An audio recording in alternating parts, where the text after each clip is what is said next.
don't cut yourself off. I mean, I had women trying to do this hiding in their bathrooms doing calls because they didn't want to piss their husband off for being on the phone again. So I feel like number one is communication. It always comes back to communication in any relationship. I mean, On today's show, I have Carmen Nolin.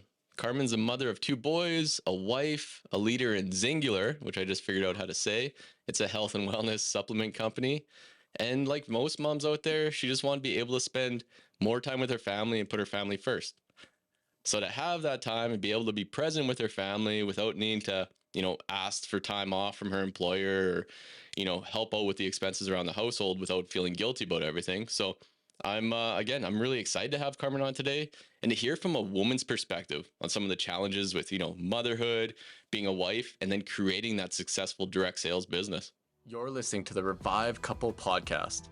We're Michael and Laura, and together we'll explore everything relationships, personal responsibility, feminine and masculine dynamics, communication, and just some all-around real and raw conversations. Drawing from our 18 years together, with a bit of sarcasm, humor, tears, a few and lots of love, we deep dive into the male and female perspectives on relationships and navigating the highs and lows of life together. Sit back, grab your love mug, and let's get into today's conversation. Hi, Carmen. Welcome. hey, thanks for having me. No problem. That's awesome. I'm excited to have you on here and just have a good conversation. I talk about it quite a bit, and Laura and I see it a lot with the work that we do in relationships and just having that supportive spouse and what that looks like. And especially on your end of things, like trying to work a business, trying to do what you have to do. I know it's a grind. I know you have to do certain things and sacrifice certain things, and to have that partner there to support you and what that looks like, but also the challenges it brings, right? And on your end of things, what it looks like and what it feels like for you as a mom and as a wife. And, you're trying to be this woman and wear all these hats and do all these things. And, so again, I just want to hear a lot more on your perspective of that, and we can dive into a few topics, but, again, welcome to be here. And let everyone know like a little bit about your background and how you got going with everything. Yeah, for sure. So, I actually grew up on a ranch in a little tiny town in Saskatchewan. So, really no marketing background of any kind. Went to college for an animal health tech. Um, Never did get to do that as a job. Just when I got out was right when mad cow disease hit and all that stuff. So there wasn't employment around for that. Um, Went to work at Acklands Granger for 9 years as a inside sales and service rep. So I was selling parts pretty much. I was dealing with men every day. Not really. We live outside of town, 40 or 25 minutes outside of town. So didn't really have a lot of ties here, but my husband, mixed family, is huge. So there's 7 kids in the family, and they're a very tight family. We all live really close together, and we all do a lot of things together. So that was kind of where we spent our time. Um, my husband is with the Chuck Wagons. My family was the Chuck Wagons, Thoroughbred Chuck Wagon Racing. So, I mean, that's where our summers were spent. That's where our springs were spent, was on the road doing those kind of things. In between trying to work, both of us working full-time jobs. So pretty much all of our holiday time went to the Chuck Wagons. And then 3 years before I started with network marketing, I actually left Acklands Granger and moved to Brander Brothers, which was a local logging trucking company. And as an administrative assistant, I was working the front desk, answering phones, doing billing, all that kind of stuff. Once again, still doing Chuck Wagon Racing, and once again running out of holidays. So really no other time to do anything other than Chuck Wagon Race and work and run around with our kids for hockey. 6 years ago, February 1st, it was a really crazy day, actually. So I stepped on a scale that morning and I hated what I seen. I had been not denying what was happening and hating my closet forever. But finally that morning I made myself step on the scale, and I contacted this random stranger on Instagram that I had seen posting. She had a boutique before, and I had bought a pair of jeans from her probably 2 or 3 years before. But about 9 months before I contacted her, she had started posting all these health and wellness stuff and all these amazing results. So that morning, I said enough was enough. And I mean, as a mom, we always kind of put ourselves on the back burner. We tend to not spend money on ourselves.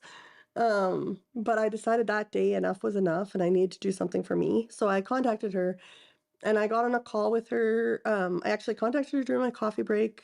She messaged me back and asked if I had time for a call. Got on a call at noon and bought a kit, signed up. Um, really didn't have any faith in myself, didn't believe it was going to work. But the 45-day money back guarantee that came with it is what sold me. I thought I'll give it a try, send it back, get my money back. Because really at the time we didn't have the money to spend. So it was like waiting for the visa bill to come. But I thought I'll get my money back, didn't matter. Needless to say, I signed up at 1 o'clock that day.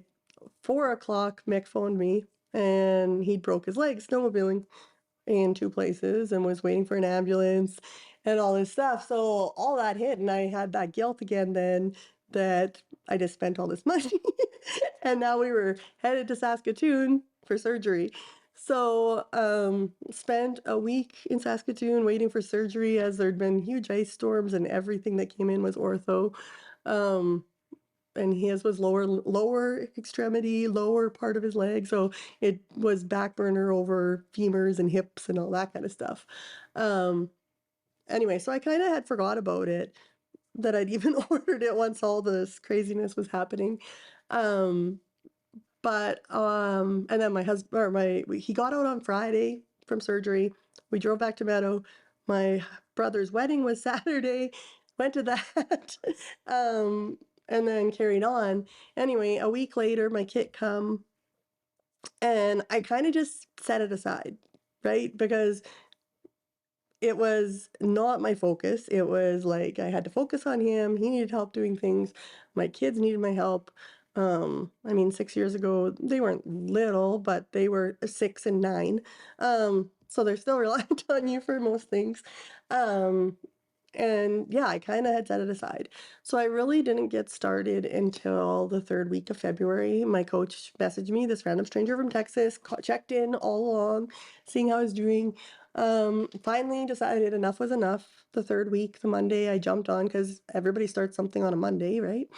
Um, and I went on it, and in 3 days, um, I had lost 3 pounds, which was amazing, but more than that was my energy was back.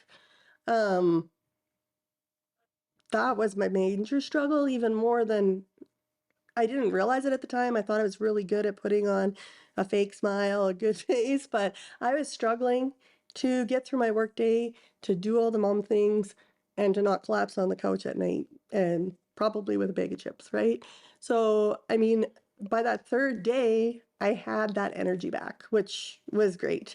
Um, so I decided to share. I told some friends um, that I had lost. I thought no one's going to care that you lost 3 pounds, but they did, because there's a lot of people struggling out there and they're happy for you. And there's a lot of people struggling, especially with energy. So a few people jumped on and I really didn't even know what I was doing. I thought I was just telling some friends. My coach helped me out, and by the end of the month, I had my kit paid for. So that was a huge relief in itself. Um, Went on the next month, I was making by the next month like $1,000 that month US. Um, and it just kept growing. By my fourth month, we'd earned a free trip to Sundance, Utah, which was amazing for us because we never traveled. Like all our time was taken up with chuck wagons and you just didn't do those things. So a paid trip to somewhere was amazing for us. Um, and then it just kept going and I just kept sharing. I did it in the nooks and crannies, not gonna lie. I bought, at that time my vehicle didn't have Bluetooth. I bought a Bluetooth headset. I did calls on the way to work. I did calls on my coffee breaks. I contacted people in lunch hours. I did calls on the way to hockey practices, during hockey practices. I mean, I'm pretty sure my kids at that age could have done a spiel if they wanted to because they'd heard it so many times. Um, but they were so good. They understood that when mom was on the phone, you need to be quiet. Um, and it was just amazing to me how easy it was to grow, to build, that within a year I was able to quit my job. And I've been at home now for 5 years. So I had more than doubled my income at work. So I decided it was time to stay home. And it's just been amazing for us that way. In the beginning, like you were saying with men supporting and stuff, Mick didn't understand. I mean, we're all programmed that a 9 to 5 is the way, or an 8 to 5 is the way to make money, right? It was hard to believe that posting something, sharing, doing these calls, we're making money. Um, so yeah, we did struggle there for a while. I did have to find nooks and crannies, and I found a way that you need to be aware because I was working a time job and trying to build a business that I needed to still leave time for my family because it was really easy to get caught up in just that tunnel vision, right? So we did find that balance and it's all good. Um, but yeah, that's kind of where I'm at. Well, sorry, Carmen, that's awesome. There's just so much to unpack in that. It's great. Well, it's awesome to hear because I know what it's like on the wagons and everything like that, right? Like so much of your life gets put into that. Every dollar gets put into that. Obviously that's a discussion for another time, but I mean those horses, the way we have to treat them, and the amount of money that goes into the feed and the time and just everything that goes into them, right? So I understand that 100%. Well, that's awesome. That it's crazy how everyone's story is like that, right? Like that day you decide to pull the trigger on this and get everything rolling, and when you decide to make that jump, there's about a million things that so many excuses that you could use not to, right? Like, oh, mixed leg is whatever, right? Oh, I gotta quit. I gotta quit this and not do it anymore, or however that looks, right? So that's awesome that you pushed through that, and here you are today. But with all of that, like that's an amazing story. And like you said, with so many, you had to get a Bluetooth headphone, you had to make these calls, you had to really put yourself out there, and I'm sure you had to really step out of your comfort zone, right? Like I'm not sure, but I'm assuming that that's not your comfort zone, right? Like going on calls with random people to talk about this kind of stuff. Yeah, no, it was definitely outside my comfort zone. Like I said, it's nothing. Yeah, I had been in sales and as in a company, like in a at a counter, but it was someone coming to you looking for a specific thing, which this is too, but it's a whole different ball game. Um, so yeah, it was definitely even just making that first post and being vulnerable, saying, "Oh my gosh, I lost 3 pounds in 3 days and I have energy again," was like made me want to crawl out of my skin. um, but in the same breath, how many people it's helped and like the thousands of people that have come along over the years, it's crazy to think how many lives have changed just because of that one yes.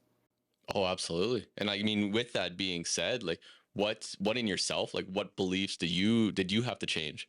Like what beliefs did you actually see and take note of and be like, okay, some of this has to switch for me to really let this take off and be what it's going to be. Yeah, and I mean a lot of that it came from self growth and self development, and that's lots that we coach is like you've got to take care of yourself first, right? Because um I really had to get over the mindset, the 9 to 5 mindset. I had to get over. I had friends that I thought were really good friends that decided this was horseshit, and um, I kind of cut ties with them. I mean, it was if they I had to come to that realization if they couldn't be there for me, they probably weren't the people I wanted in my life. Um, which was hard. I mean, it's hard to cut ties and cut people out of your life that are toxic. Um, but yeah, even just changing those values of I mean, my parents had always worked. They were hard workers. They ran a farm. They ran 300 cattle. they raised horses, they did all those things. But that was all like manual labor. So it was all like go out there and do a job. Whereas this is a whole different thing. So it was changing that mindset in my head as well, that this is something that's viable. Even quitting my job, even making the money I was above what my job was, it was like a huge thing to have that belief in yourself that you can maintain this and that you can do this for your family and you can show up for your family. Those were all things that definitely I had to change in my head. Oh, you made a really good point there with, the time, money, and manual labor. Like we come from an extremely similar background, right? And um, absolutely, if you're not working, you're not making money in my head, right? Or if you are, you're some sort of like a snake oil salesman or something like that, right? Like you're just like, it's not real, right? Unless you're hauling bales or shoveling shit. Like what are you doing, right? So that touches so much on things that I've had to overcome as well. Like, I mean, exact same thing that you're talking about of, quitting that job and you're like, oh my God, I'm not working anymore. I'm not exchanging my time for money. Like, is this working? Right. But, well, that's awesome. That's great to hear. And I love stories like this. I really do. Cause well, for one, it gives me hope. It's like validates me for some reason. It's like, okay, there's more like us out there that are, we're obviously, we work or we do different things, but just that lifestyle, right? Of getting to the same place and having that time freedom with our family and getting to enjoy that time. But, another good question I had for you was, you work with a lot of women, right? And well, obviously yourself too, but like and you touch base a little bit on it, but what are some of the struggles that you really see out there for women?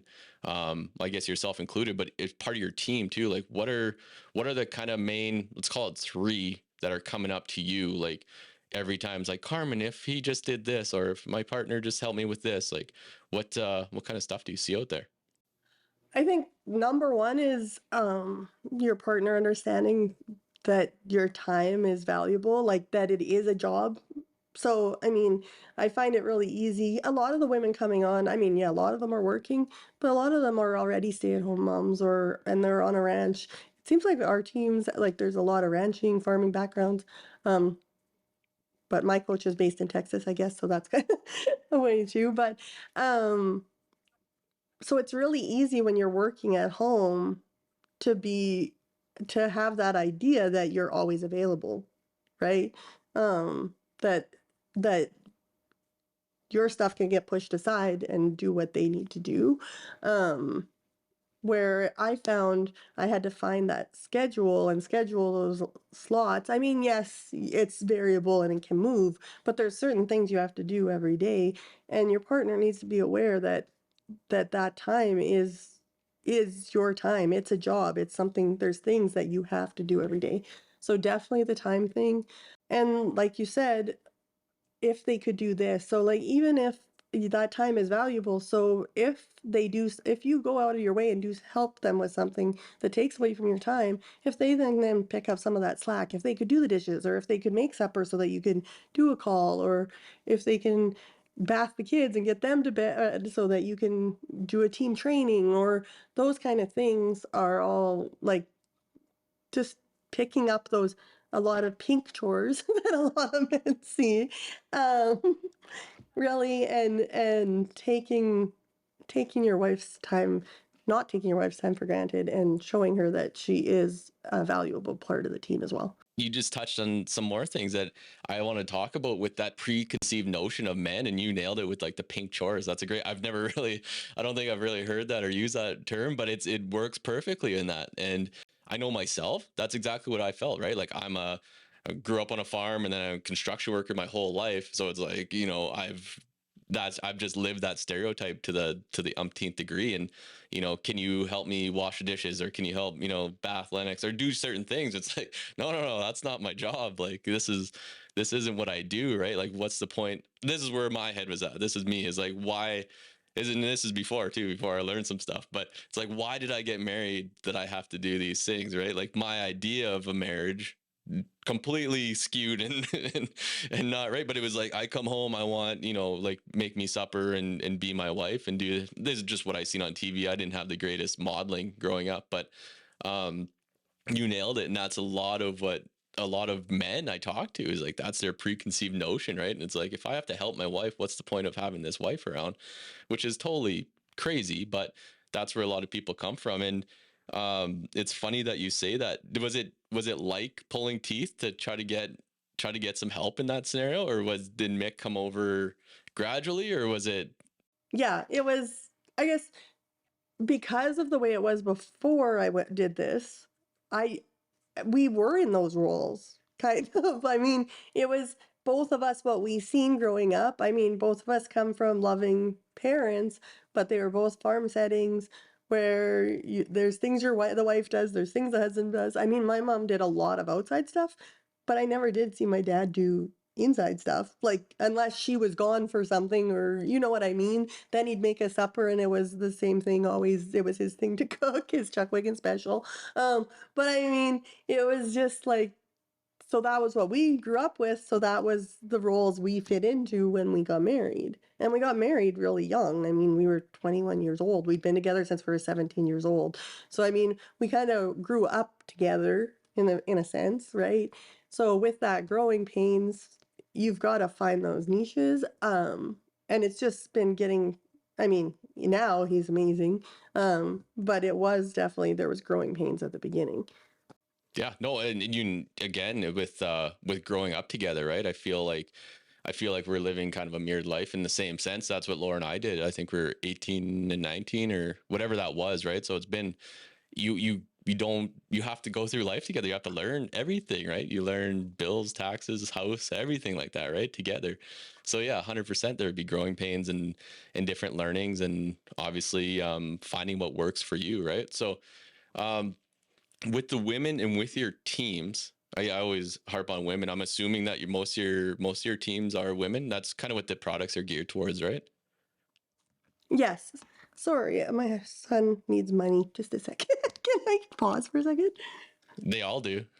I forgot to send him his lunch money. No, no, get it done. So this is another great example of women at work. I'm during the day, right? Like this is what Yeah. happens with this life and this job, and or with this job, this lifestyle, right? And being there for your kids, where you have to get this stuff done, right? Most men, yeah, they don't realize that having your woman lit up, having her happy, having her create a better world for, just trying to create a better world for her family, right? And being more present, being there, and obviously helping out with income and creating like a crazy life that no one really dreams of. But most men don't realize that having her like that is going to make everything better for you, right? It's going to make better. She's going to be a better wife. She's going to be a better mother. She's a better friend. She's better for the community. Like most guys just don't see that. But on your team, especially, like, have you seen some big changes in women? Like you see them from early on, like obviously the first day, and then you see that you get to watch them grow, right? Like what are a couple like stories that really stick out in your mind that you've seen someone with even like self-esteem or just shyness or something, and just watch them blossom? I mean, I've got a few teachers on my teams. Teachers are amazing at these things because um, they tend to follow a plan and know a plan, and even what you tell them what to do and they do it, right? Because that's what they've been programmed to do. Um, but one of my girls actually, she was really good right off the start and stuff. And then her husband ran a restaurant actually. And he ended up, he had an affair during all of this that was like her growing. Um, and it was more of a, when it got down to the nitty gritty of it, it was like you said, her blossoming, he went somewhere else to find something else. Um, find someone else that wasn't, he felt like he had been left behind, I guess, was more of it. They went through counseling, they're all good now, and their relationship is awesome. But it was one of those times when she really had to grow. She had to um, find it in herself to not need him, but in the same breath, they did find them way back to each other. That was one thing that really stuck out with me. That's a good point in that one, because I was kind of the same way. a little bit with business, but then even just relationship wise on a whole, right? Like we were literally making a plan to get divorced. Like we didn't have kids yet, so we're just making sure that we're both okay and making sure that everything was kind of split up and things like that. And it wasn't until I realized and we both kind of stepped away and then working on each other. But I, as a man, I had to make that conscious choice to actually work on myself and make that choice, right? Where most men I see and most men I talk to, it's always like, oh, I don't need to change. I'm fine. I'll find someone else. But they'll just bring that same thing to that relationship, right? Where is you actually take the time to change. And I distinctly remember it. And I was like talking to myself. I was like, okay, I gotta fucking get on board or get out of the way.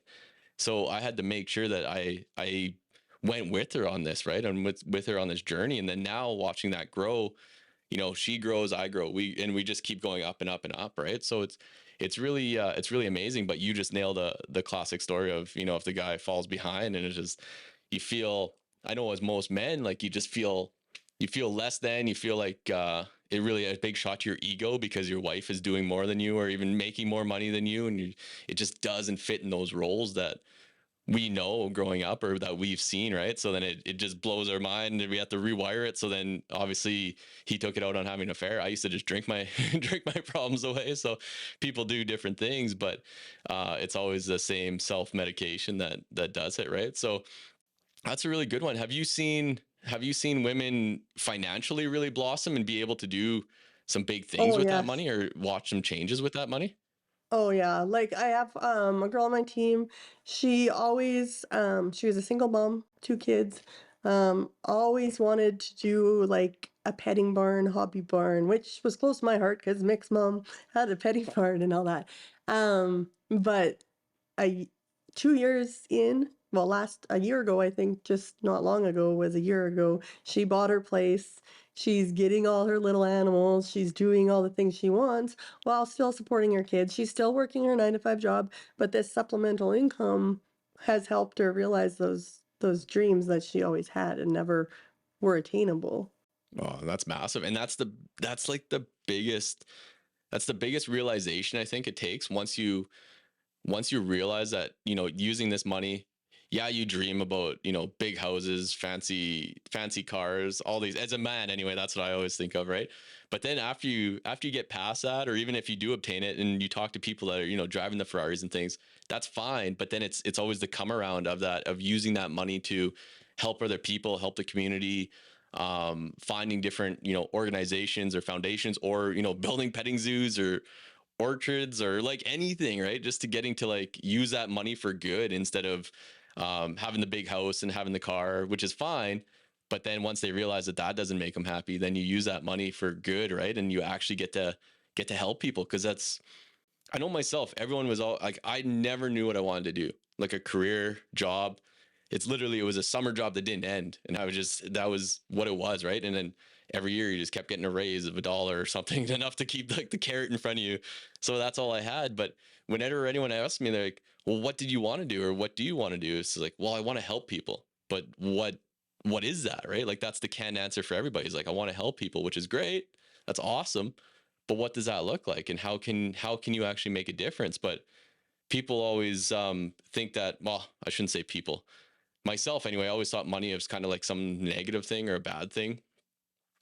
Probably because growing up we didn't have any, and then it's like, people with money were snobs or bad people, or they did something to get this money, which completely, well, most times is probably very untrue. But it's just a story that we all tell ourselves to justify being poor or whatever that looks like, right? Growing up on the lower end, a lot of it, and I've even seen it in the network marketing world, is a jealousy thing. Like, you know what I mean? It's easier to be negative than to say that that person is doing something for themselves or stepping out of their way or like, and that's where I feel like network marketing is so amazing because it's not always that huge money, right? It might be a single mom that can go to the grocery store and doesn't have to worry if her card's going to decline, or that can buy her kid the treat he wants that they never would have been able to. It can be those little things that not everybody wants to shoot for the moon. And I've got people on my team that don't want to shoot for the moon,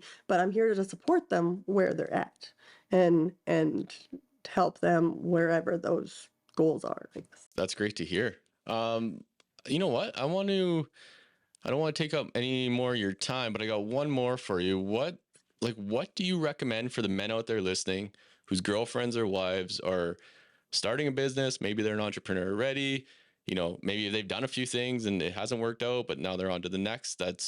What can they do to support them, or what can they, just anything like in that sense? Like, what do you know out there that works, or what do you see that works? I feel like number one is have that conversation. Nothing can go wrong when you're communicating, right? As long as you're talking about things and you understand what each of you are expecting to come forward, what your feelings are, where you're at. Don't cut yourself off. I mean, I had women trying to do this hiding in their bathrooms doing calls because they didn't want to piss their husband off for being on the phone again. So I feel like number one is communication. It always comes back to communication in any relationship. I mean, so I just feel like if you're having those feelings, if you're feeling left behind, if you're feeling like your wife is ignoring you, if you're feeling like your girlfriend, your partner, whatever, isn't being present, have that conversation so that they can tell you what they're feeling and why they're doing what they're doing. Oh, that's great. That's a great way to do it. And listen, takes a lot. Listen. It takes a lot for men to listen, right? And takes a little bit to learn how to listen. But that's amazing, and it always does, right? We talked about that before we got on. I've been just like spinning circles trying to figure out the best way to wrap all these things together, and everything leads to one. It's always communication, right? And the communication and the back and forth and actually listening and learning to understand where that other person's coming from. Everything leads back to that. And all the people I've been talking to, everything always comes back to that.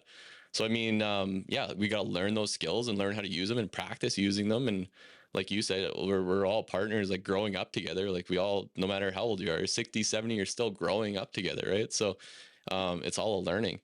Well, thank you, Carmen. Thank you for your time. Thank you for coming on here. And where can people find you? Or like, what's the best way to get a hold of you? So I'm on Facebook under Carmen Nolin. There's a link in my bio to my page. On Instagram, I'm One Smart Mama. There's a link in my bio on there as well. I'm on TikTok.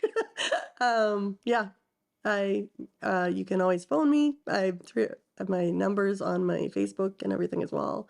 I'm a pretty open book. Awesome. Well, that's great. Well, thank you, and have a good rest of your day. Yeah, thanks for having me, Mike. Thanks for listening. Check out our offerings on social media at The Revived Couple and online at therevivedcouple.com. Have a request for a show topic? We love that. Send us an email at michael@larocklife.com or DM at The Revived Couple. And don't forget to rate, subscribe, and review.